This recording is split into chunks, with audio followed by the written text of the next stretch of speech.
चार हैं। बाबा साहब ने कहा है को गुलामों को गुलामी का एहसास करा दो। किसको? गुलामों को। और मंच से भी हम लोगों को एसटी एससी ओबीसी के लोगों को गुलाम माना गया और मनुवेद में भी माना गया, ऐसा मैं कह सकता हूँ। अब गुलामी का एहसास करा दो तो बेड़ियां अपने आप तोड़ देंगे, ऐसा बाबा साहब ने कहा है। चूंकि हम लोगों शिक्षा का प्रकाश और आरक्षण का प्रसाद और महापुरुषों की कुर्बानी के कारण हम आज यहाँ उपस्थित हुए हैं। तो चूंकि कर्मचारी संगठन, मध्य प्रदेश आजाद संगठन समाज के बीच में काम कर रहा है और ये प्रयास हम सहपुरा में लगभग 2013 से चालू किए हैं और अनवरत रूप से समाज के बीच में कोऑर्डिनेशन बना के हम काम कर रहे हैं। ऐसा आप लोगों को भी एहसास है, ऐसा मैं मानता हूँ। साथियों, बात मैं ज़्यादा न रखूँगा। आरक्षण के संबंध में थोड़ा मैं चर्चा करना चाहूँगा। आरक्षण हमारा खैरात में मिला हुआ कोई चीज नहीं है। आरक्षण ये प्रतिनिधित्व का मामला है। अब आरक्षण संविधान में तो हमको मिला, तो आरक्षण और प्रतिनिधित्व चार प्रकार का होता है सगा समाज। पहला राजनीतिक आरक्षण, दूसरा शिक्षा का आरक्षण, तीसरा नौकरी करने का आरक्षण, चौथा नौकरी करने वालों को प्रमोशन हो जाता है, पटवारी से आरआई, आरआई से एनटी, एनटी से तहसीलदार।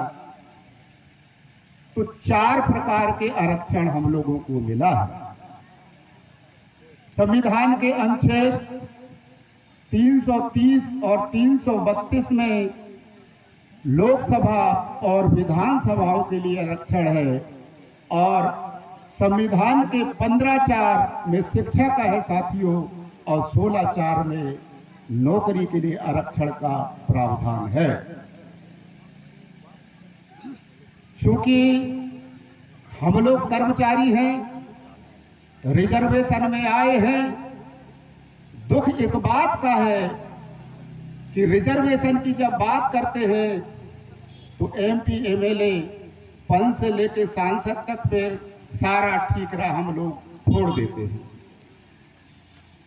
जबकि असल में ड्यूटी सभी लोगों का है।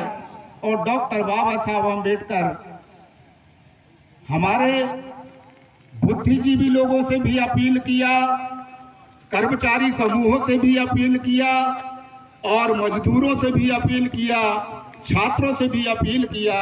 जिस तरह से कुंजाम साहब ने आप लोगों को अभी शपथ दिलाते हुए अपील किया है, ऐसा ना हो कि हम आरक्षण का तो खा रहे हैं लेकिन गीत पराया गा रहे हैं और हम लोगों ने अभी तक यही देखा है, सुना है और समझा है।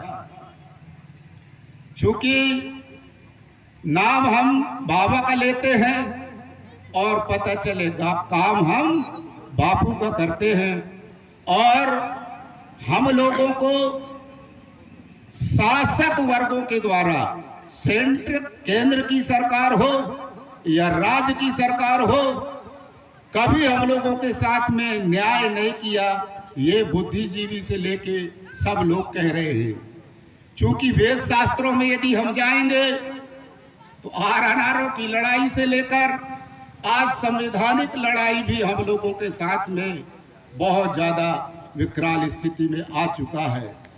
आप लोगों को और हम सब लोगों को पता होना चाहिए कि डॉक्टर बाबा साहब अम्बेडकर ने आर्टिकल 19 विचार अभिव्यक्ति की जो स्वतंत्रता दिया है, उस पे भी अंकुश लगाने की साजिश लगातार किया जा रहा है साथियों।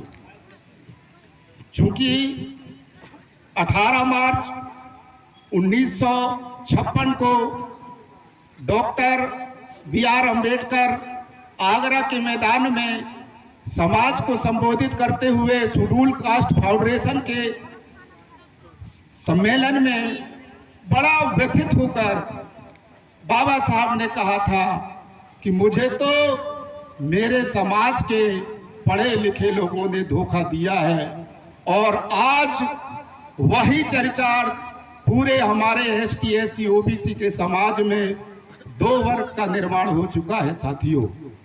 एक तो शिक्षा रूपी दूध पीने वाले हमारे कर्मचारी भाई, और आशा उम्मीद में बैठे हुए अंतिम छोर के समाज के भाई हैं। तर्क करें कि दो विचारधारा कैसा, मैं ज्यादा विश्लेषण करके आप लोगों को बात नहीं बतलाऊंगा।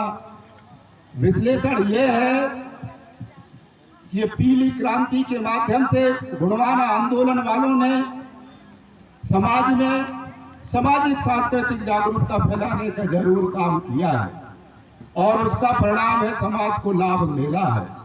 लेकिन हमारे ही समाज के पढ़े लिखे लोग जो हुए हैं, नौकरी पेशा में आए हैं, वो अपने संस्कृति का धारण नहीं कर रहे हैं।